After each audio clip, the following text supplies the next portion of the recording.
അപ്പോൾ ഫ്രണ്ട്സ്, ഇത് ഞാൻ ഫ്രൈഡേ എടുത്ത വീഡിയോ ആണ്. ആക്ച്വലി ഇന്നലെ എനിക്ക് വീഡിയോ അപ്ലോഡ് ചെയ്യാൻ പറ്റിയില്ല. ഫ്രൈഡേ ഞാൻ യൂഷ്വലി മുന്നേ കുറേ വീഡിയോസിൽ പറഞ്ഞായിരുന്നു ഞാൻ ബുട്ടിക്കിലോട്ട് പോകത്തില്ല.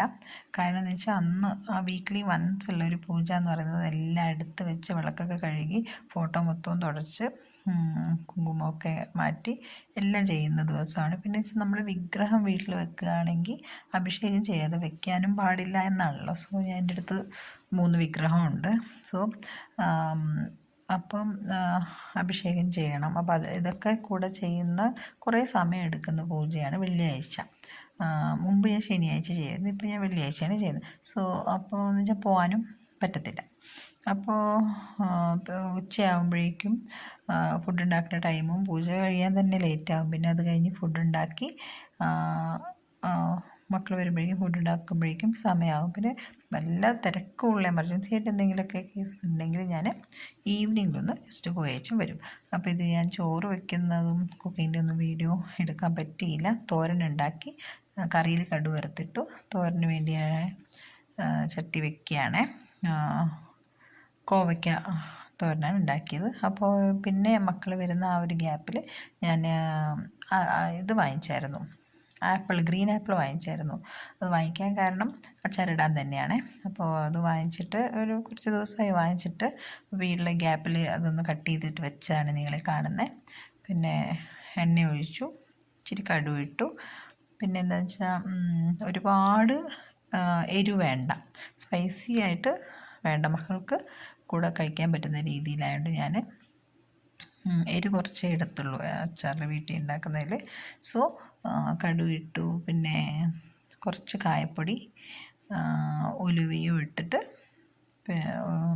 മുളക് പൊടി കുറച്ചിട്ട് ആവശ്യത്തിന് ഉപ്പും ഇട്ട് നന്നായിട്ട് മൂത്ത് വരുമ്പോൾ ശരിക്കും നല്ല മണമായിരിക്കും.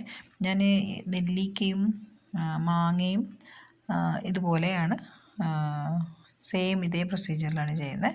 ചെറുനാരങ്ങ നിങ്ങൾ അല്ലാതെ തന്നെ വേറെ വേവിക്കൊക്കെ വേണമല്ലോ.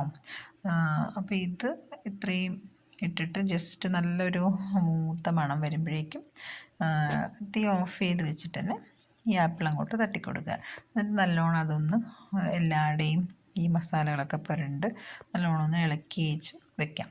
ഇതിങ്ങനെയല്ലാതെ ഇഞ്ചിയും വെളുത്തുള്ളിയും കൊത്തി അരിഞ്ഞിട്ട് ഈ മസാലയുടെ കൂട്ടത്തിൽ അതുകൂടെ ഇട്ടിട്ട് ഈ മാങ്ങയായാലും ആപ്പിളായാലും തട്ടിക്കൊടുക്കാം. പക്ഷേ എൻ്റെ മക്കൾക്ക് ഈ ഇഞ്ചി കടിക്കുന്നത് അത്ര ഇഷ്ടമല്ല കേട്ടോ. സോ അതുകൊണ്ടാണ് ഞാനിത് അത് യൂസ് ചെയ്യാത്തത്. പക്ഷെ അതും നല്ല ടേസ്റ്റാണ്, വല്ലപ്പോഴൊക്കെ ഉണ്ടാക്കാറുണ്ട്. പക്ഷേ ഇതിപ്പോൾ ഞാൻ ഇങ്ങനെയാണ് ഉണ്ടാക്കിയിരിക്കുന്നത്. അപ്പോൾ അതൊന്ന് ചൂടാറി വരുമ്പോൾ തന്നെ ആ മസാലയ്ക്കൊന്ന് പിടിക്കുമ്പോൾ തന്നെ നല്ല നല്ല പുളിയാണ് കേട്ടോ. വിനാഗിരിയുടെ നെസസിറ്റി വരുന്നില്ല. പിന്നെ എന്ന് വെച്ചാൽ ഞാൻ വെറും 2 ആപ്പിൾ മാത്രമേ എടുത്തുള്ളൂ. അത് 1 വീക്ക് കൊണ്ടങ്ങ് തീരും. സോ വിനാഗിരിയുടെ നെസസിറ്റി വരുന്നേ ഇല്ല, നല്ല പുളിയാണ്. ഇപ്പോൾ നമുക്ക് ഈ മാങ്ങ അച്ചാർ സീസണാണല്ലോ, സീസണിൽ മാത്രമേ കിട്ടത്തുള്ളൂ. അപ്പോൾ അല്ലാതെ ഇപ്പോൾ നമുക്കൊന്ന് മാങ്ങ അച്ചാർ കഴിച്ചാൽ കൊള്ളാമെന്നുള്ള ആൾക്കാർക്ക് ഒരു സബ്സ്റ്റിറ്റ്യൂട്ടും കൂടെയാണ് ഈ ഒരു ആപ്പിൾ അച്ചാർ കേട്ടോ. പക്ഷേ നമുക്ക് നല്ല പുളിയാണ്. ഞാൻ അല്ലാതെ തന്നെ കട്ട് ചെയ്തുകൊണ്ടിരിക്കുമ്പോൾ ഒരു പീസ് കഴിച്ചപ്പോഴേക്കും ശരിക്കും മാങ്ങേനേക്കാളും പുളിയുണ്ടെന്ന് തന്നെ പറയാം. അപ്പോൾ അങ്ങനെ ഒരു സബ്സ്റ്റിറ്റ്യൂട്ടായിട്ട് നമുക്ക് ഈ അച്ചാർ യൂസ് ചെയ്യാം. കുട്ടികൾക്കൊക്കെ ഇഷ്ടപ്പെട്ടു. ഞാനിത് ഫസ്റ്റ് ടൈം ഒരു യൂട്യൂബിൽ കണ്ടിട്ട് തന്നെ ഒരു കൊതിക്ക് വേണ്ടി ഒന്ന് ട്രൈ ചെയ്ത് നോക്കിയാണ്. ഇത് ഈ പരുവത്തിൽ കട്ട് ചെയ്തിട്ട് ഇങ്ങനെ എല്ലാ മസാലയും കൂടി അങ്ങ് പിടിച്ച് ഇനി ആ ചൂടൊന്ന് മാറി വെച്ചിട്ട് ഒരു ബോട്ടിലോട്ട് ഇട്ടാൽ മതി കേട്ടോ. പിന്നെയെന്ന് വെച്ചാൽ നേരത്തെ പറഞ്ഞ പോലെ ഈ ഇഞ്ചി വെളുത്തുള്ളി അത് കടിക്കാൻ പാകത്തിനല്ലെങ്കിലും നല്ല പേസ്റ്റ് ആക്കിയിട്ടും കൂടെ ഇട്ടിട്ടും അങ്ങനെ ഞാൻ കണ്ടായിരുന്നു വീഡിയോ. പക്ഷേ എന്തായാലും ഇതും കൊള്ളാം, സൂപ്പറായിട്ടുണ്ട്. അപ്പോൾ ഇതിപ്പോൾ ഞാനിട്ട ആപ്പിൾ അച്ചാറും, പിന്നെ ഇത് ഞാൻ ലാസ്റ്റ് വീക്ക് ഒരു മാങ്ങ മാത്രം കിട്ടിയപ്പോൾ ഇട്ട ഒരു അച്ചാറാണ്.